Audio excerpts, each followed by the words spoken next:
Alors, pour le 21, on va se servir du déterminant parce qu'en fait, dire que deux vecteurs sont collinaires, c'est dire que leur déterminant, c'est pareil, hein, c'est dire que leur déterminant doit faire 0, est égal à 0. Donc U et V, j'écris U et V collinéaire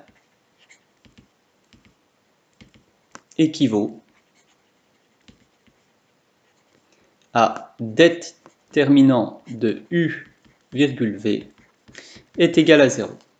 Donc une fois que j'ai dit ça, il ne me reste plus qu'à écrire que le déterminant doit faire 0 et ça va me poser une contrainte sur le x ici, ça va me permettre de trouver le x. Alors je calcule det de uv égale 0 et je dis que ça doit faire égal 0. Et donc ça me donne une contrainte sur x. Alors det de uv c'est 1 fois 10 moins 5 fois x égale 0. Ça me fait 10 moins 5x égale 0. Ça vous fait 10 égale 5x ou encore x égale 2. Donc pour que les vecteurs u et v soient collinaires dans le petit a, il faut que u et v, il faut que x fasse 2. Pour le petit b, donc on a la même chose, hein.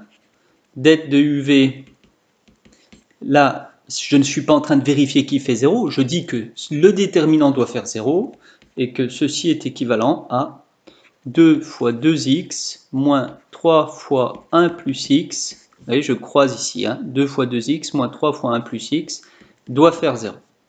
Et donc j'obtiens 4x moins 3 moins 3x égale 0. 4x moins 3x ça me fait x et ça fait x égale 3. Voilà, donc on se retrouve, pour que dans le petit b u et v soit collinaire, il faut que x soit égal à 3.